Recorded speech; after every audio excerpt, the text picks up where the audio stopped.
Parliament है वो खुद भी पूरा का पूरा इलाका, वसंत विहार का पूरा इलाका एयरपोर्ट तक, यहाँ तक के बहुत से लोग कहते हैं कि एयरपोर्ट भी यही वक्फ की प्रॉपर्टी के ऊपर बनाया गया। AIUDF के नेता और असम के पूर्व सांसद की इस बात पर तालियां नहीं 100 तोपों की सलामी दी जानी चाहिए। संसद भवन वक्फ बोर्ड का है। इस बेतुके तर्क पर राहुल गांधी से लेकर इंडिया अलायंस के किसी भी नेता का नकारते हुए एक बयान सामने नहीं आया। अब आप बस इसे रिवर्स कर दीजिए और सोचिए, अगर कोई हिंदू संगठन लाल किले या फिर किसी पुरानी मस्जिद पर बिना कोई सबूत के दावा ठोक दे तो लेफ्ट लिबरल की ब्रिगेडियर छाती पीटने लग जाएगी और राहुल गांधी भारत की बखिया उधेड़ेंगे कि हाय तौबा, भारत में समुदाय विशेष के धर्मस्थल पर कब्जा किया जा रहा है, अल्पसंख्यकों के हक को दबाया जा रहा है। यही नहीं, अभी और सुनिए। पार्लियामेंट भी खुद, और आप लोग रिसर्च करेंगे मिलेगा, वक्फ की प्रॉपर्टी का लिस्ट आज पूरी दुनिया में आ चुका है। अगर ऐसी कोई लिस्ट होती तो सरकार को संशोधन करने की जरूरत न पड़ती।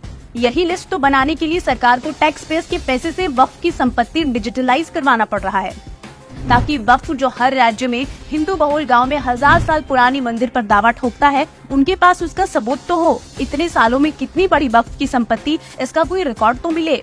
और रही बात दुनिया में लिस्ट आने की, तो आपकी जानकारी के लिए बता दूं, किसी भी इस्लामिक देश में भारत जैसा बेतुका वक्फ बोर्ड का कोई कानून ही नहीं है। अभी मजा आएगा ना भिड़ो। साउथ इंडिया में चंद्रबाबू नायडू के यहाँ कौन चीफ मिनिस्टर है नहीं मालूम, उनके यहाँ भी उन्होंने एयरपोर्ट नया बनाया। वक्फ की प्रॉपर्टी के ऊपर इस सब के ऊपर मुसीबत आएगी, वो खुद देखेंगे, उनकी सरकारें जाएगी।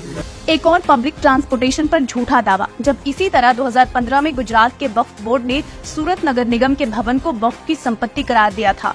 आप सोचिए, गुजरात जैसे राज्य में सरकार को खुद 10 साल कोर्ट में चक्कर लगाने पड़े। कोर्ट छोड़िए, वक्फ बोर्ड तो हाई कोर्ट को भी सुप्रीम कोर्ट तक दौड़वा चुकी है, जब इलाहाबाद हाई कोर्ट को अपने ही परिसर में स्थित एक खाली जमीन वक्फ से खाली करवाने के लिए सुप्रीम कोर्ट जाना पड़ गया था। हालांकि इन दोनों ही मामलों में वक्फ बोर्ड की हार हुई, बावजूद इनकी हिम्मत देखिए, ये आज संसद भवन पर दावा ठोक रहे हैं।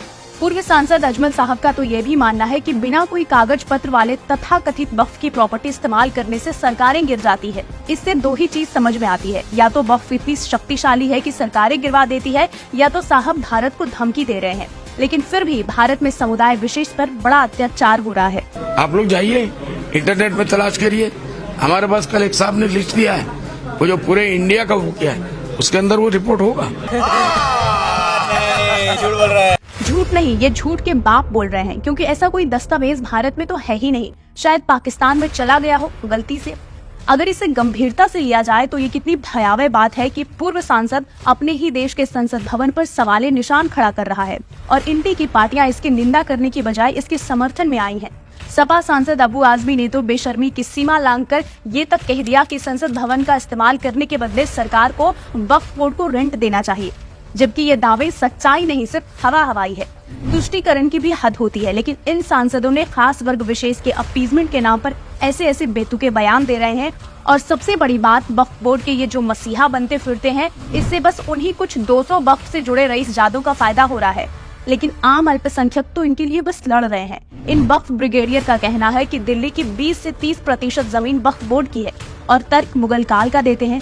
अरे भाई, मुगल आए चाहे ब्रिटिश, पहले तो जमीन भारत के लोगों की है और वक्फ के नाम पर दे तो दिया गया था पाकिस्तान। कुल मिलाकर मानिए तो वक्फ कानून एक ऐसा स्कैम है जो खुले में हो रहा है। इस स्कैम को करने की आजादी कांग्रेस ने दी है, ताकि कांग्रेस खुद भारत की जमीन हड़प सके। हाल ही में कांग्रेस के राष्ट्रीय अध्यक्ष खड़गे पर वक्फ की जमीन लेने के आरोप लगे हैं।